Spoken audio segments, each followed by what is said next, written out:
Prometheus gives fire to man. Prometheus was the greatest of that race of giants, the Titans, descended from Gaia, earth goddess, and Uranus, sky god. To please Uranus, Prometheus created men out of clay. There were no women yet. He made these clay modelings look like gods, but he put into them bits and pieces of other creatures he had made already: the dog, the fox, the deer, the lion, the serpent, and the dove. So that this new creature, man, was a mixture of all of these things.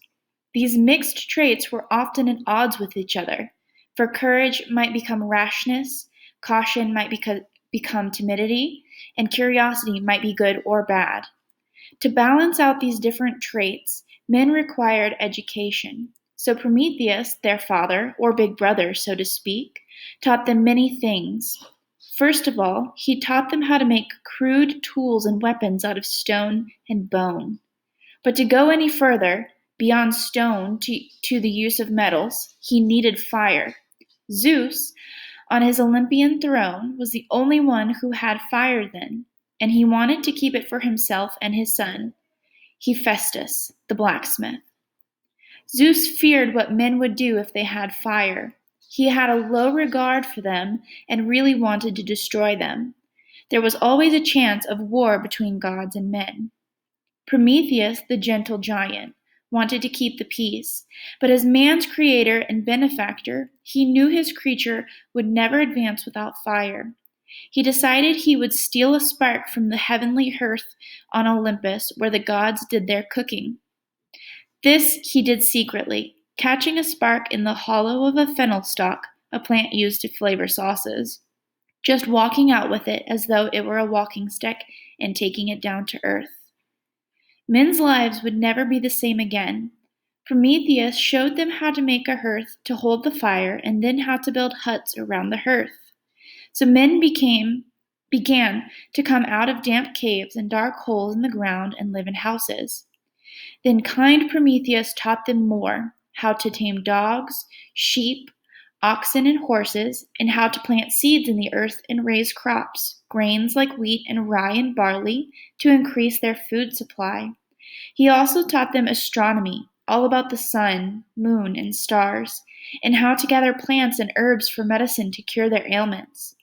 Finally, he taught them how to write and how to figure arithmetic, which brought them very close to true civilization. But above all, he taught them how to live joyfully and with hope. Zeus didn't like this. He had issued an order that the sacred element of fire should never be bestowed upon mortals, and that any who disobeyed would be severely punished. Prometheus pleaded for the race of men, pointing out that the earth was getting colder, entering an ice age, and no longer radiating warmth as in the age of gold.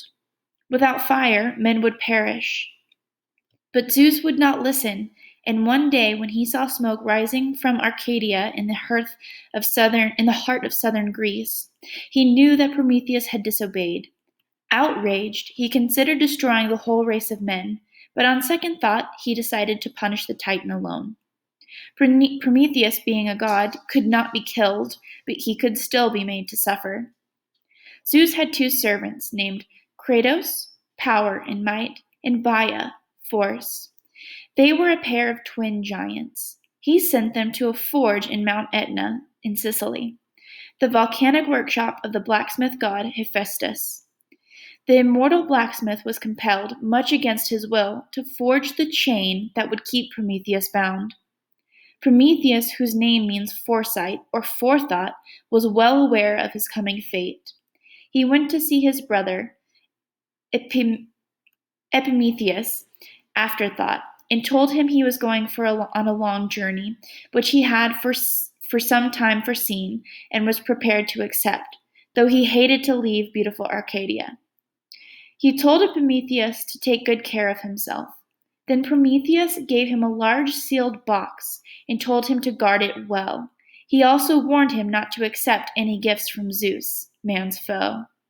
He then, without resistance, went with Kratos and Gaia and Hephaestus to his place of punishment, a high narrow valley of icy rocks on the rugged mountains of the Caucasus, Caucasus, west of the Caspian Sea. Nothing living had ever grown there since the world was made. It was a place of terrible lightnings, gusty winds, and whirling snow. Here Hephaestus, though he hated to do it, for he loved Prometheus for his goodness, and all of the gods did, save Zeus alone, bound the Titan to a huge high rock and riveted the chains. Kratos and Baia taunted their victim, saying how with all his foresight he had failed to learn in time what it means to be the friend of man and the enemy of Zeus. Hephaestus, angry, told them to go away, which they did.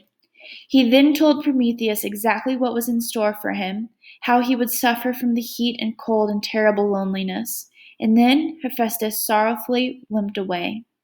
Prometheus, alone as no one has ever been alone since the creation of the world, had foreseen the price he'd have to pay for his generosity and kindness. He knew it wasn't really Zeus who was responsible for his suffering and pain. Zeus was only an agent of fate, and Zeus, in time, must submit to fate too. Even the greatest gods have their limits.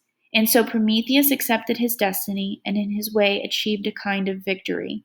He is, for all generations of readers, a legendary rebel against injustice. So basically, what happened is Prometheus creates man, and he wants to make sure that man is capable of living and being successful and being able to be civil. But in order to do that, man has to have fire. And so the only person who has fire is Zeus. So Prometheus has to steal the fire from Zeus, and this makes Zeus super angry. So what Zeus does is he asks some other giants, gods, basically to go and to punish Prometheus. And so he's punished and he's tied up to a rock for all of eternity.